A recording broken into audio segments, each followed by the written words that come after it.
Tamese kuchik zia ne impuesto do que zitume kakundo ria Jesucristo a olse kunraniso kunoniso snanazo a necha ninsi fariseos do ninsi nakyaku stukwa Moisés ria yubido zane kapmaraniso ni yahniso ma Jesucristo ne ni kapminiso chezo a Oze beeni kahtibi Jesucristo ga ninsi tume kakun nechazo traga ninso a kane katahun Jesucristo a Ozi va vista ni me ozoa. Ne kata si kuni riare soa. Mera on kushat aso razun urkeso ma kunsi hata taso riare soa. Kane kushat asno oyo nusi aso nerkeso ta asi aso ria o ota ni soa. Tamese kachendo wi gane nakya trezi kuni yo nusi aso a. Kane kabiso kanso chuma nakan a. Ne kiant ozo zeni ne kuturma azo no ses anso a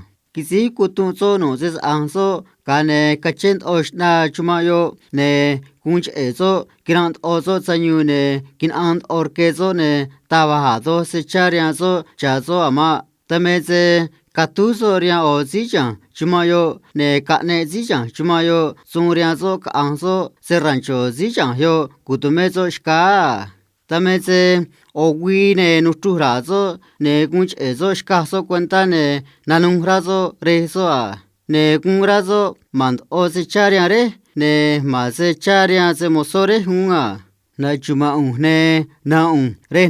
ne kata riare tume kakun ria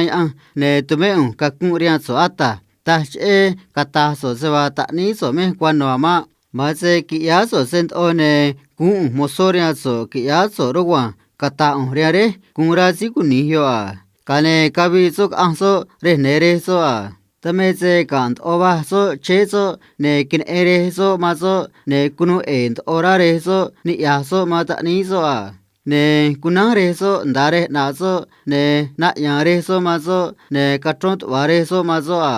kane kata si kunihyo riare so a tume kakuria ne tume kakuria so ata Tach e kata so zeva ta ni so me kwano ama mase kiya so sent one kun mosoria so kiya so ruwa ta soria re so a zane kamire so riani moso maria re so kata re so a raya ni kaso yatsi san o kana so kunu ta ni ne kana se sa kunu a ta ni ne kana kang naka kini ta ko so a ne dikabizo maskul eramint one kiya chuizo ne chani ne kiya ni cha ne kunya usharani a oze ta ni nya meze azwa zikabi kazoria sa ne nya meze kunu na unzo ria ne azwa zikani ya gazo sa ne nya meze nari mazo na hadon tahre so ne kunch enizo kunya usharani so a Zane bazi chaba une ya sunzo se ranchore so a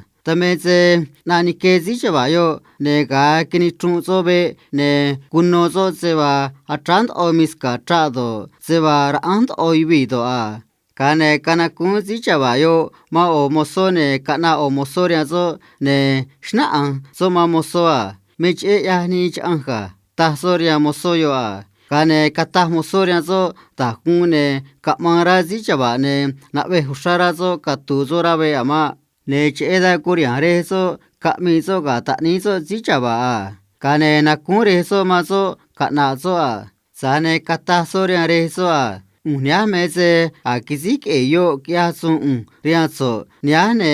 kunonda ni na katash an zo ria ve e kunoha ne a o winner keso a otanal area ne ki a chui ne chaga ni tui hama sane nya meze namata ni so zikutunu tsis anso ka chezo kani chana nyara ne tikavizo school e ramich ezo a tahsi chawa yorian re so a